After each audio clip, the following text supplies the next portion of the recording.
오늘 본문에 세례 요한이 나옵니다. 세례 요한은 예수님과 친족 관계이고 예수님보다 6개월 먼저 태어났습니다. 엘리사벳은 예수님의 모친 마리아와 친척간입니다.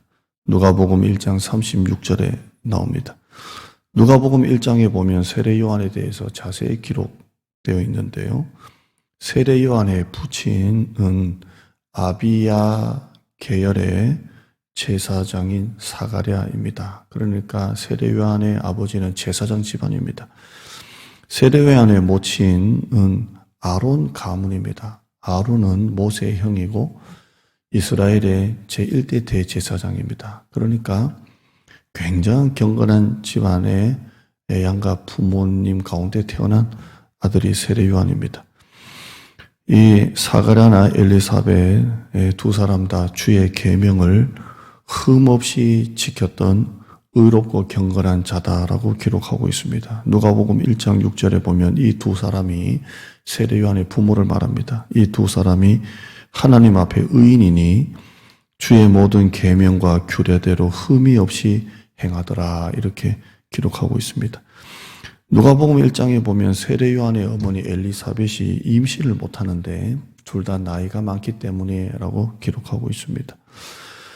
세례 요한의 아버지가 사가랴가 제사장의 직무를 행하고 분양하고 있을 때에 주의 천사가 나타나서 아들을 낳을 것이다, 이렇게 예언합니다. 그리고 그 이름을 세례 요한이라 지어라, 나실인이라 해라, 이렇게 합니다. 주의 천사가 나타나서 이름을 지어주고 아들이 날 것임을 예언을 하고 나실인이다, 이렇게 해줍니다. 세례 요한은 유대 광야에 거합니다. 광야는 아무것도 없습니다. 아무것도 없다는 게 꼭 나쁜 것은 아닙니다. 아무것도 없는 곳에는 영적으로 가난함이 있고 영적으로 애통함이 있고 영적으로 외로움이 있습니다. 아무것도 없다 보니까 결국 찾는 곳은 하나님밖에 없습니다. 이게 광야이지만 광야의 유익입니다. 아무것도 없습니다. 사업이 어렵고 재정적으로 어렵고 건강이 어렵고 여러 가지 어려울 때, 믿고 신뢰했던 사람들은 떠나가고 주위에 아무도 없을 때, 그 광야 가운데 있을 때에 우리는 비로소 하나님을 만나게 됩니다. 그게 광야의 유익입니다. 세례 요한은 이 광야에서 약대 털옷을 입고 허리에 가죽띠를 띠고 메뚜기와 석청을 먹고 삽니다. 제사장 집안입니다. 그런데 아주 독특한 이력을 가지고 있습니다. 제사장 집안이면 성전에서 살아야 되는데 성전에 있지 아니하고 광야에 살고 좋은 음식을 먹지 아니하고 메뚜기와 석청을 먹으면서 그렇게 삽니다. 구약의 마지막 선지자입니다. 또한 마지막 나실인입니다. 세례 요한은 구약과 신약 사이에 있고 도시와 광야 사이에 살고 있던 아주 독특한 사람입니다. 세례 요한은 성경의 3절에 보면 외치는 자의 소리다, 이렇게 말하고 있습니다. 그를 가리켜서 소리, 보이스, 소리다, 이렇게만 말하고 있습니다. 그의 소리는 굉장히 단순합니다. 2절에 보시면 회개하라, 천국이 가까웠느니라, 이렇게 원포인트입니다. 회개하라, 천국이 가까웠느니라. 회개하라, 천국이 가까웠느니라. 여러분, 회개가 뭡니까? 죄에서 죄를 깨닫고 돌이키는 것이 회개입니다.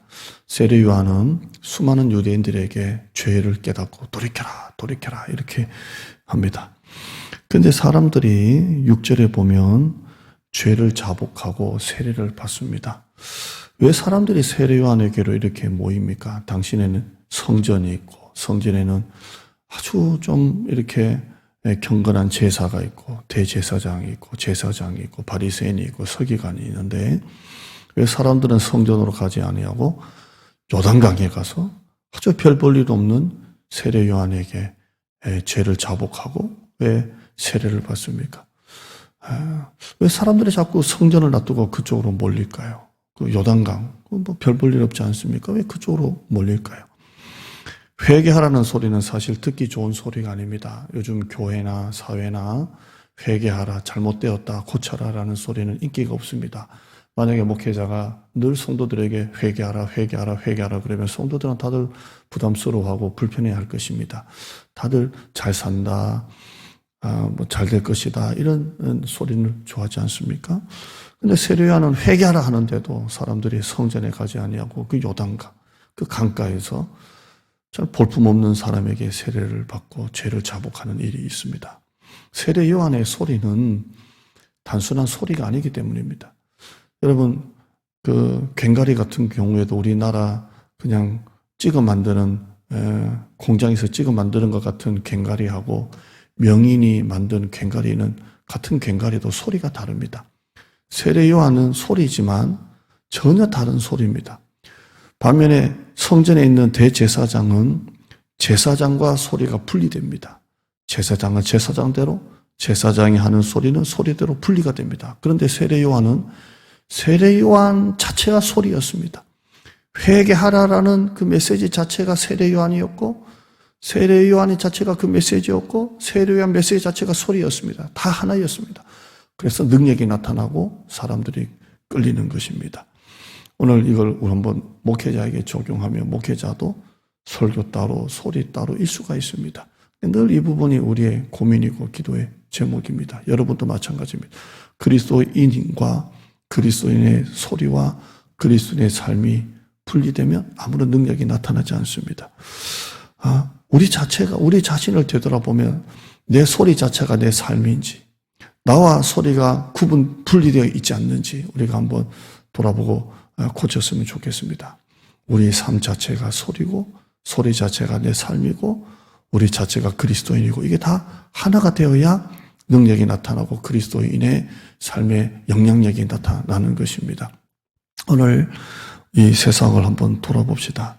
해가 떠 있는데 빛이 없는 것 같은 세상 속에 우리가 살고 있습니다. 이때 정말 우리의 소망은 무엇입니까? 어디를 봐야 합니까? 무슨 소리를 들어야 합니까? 이제 선거도 끝나고 다 지났습니다. 코로나는 아직 한참입니다. 이때 우리가 정말 어디 소리를 귀를 기울여야 되고 어디 소리를 들어야 합니까?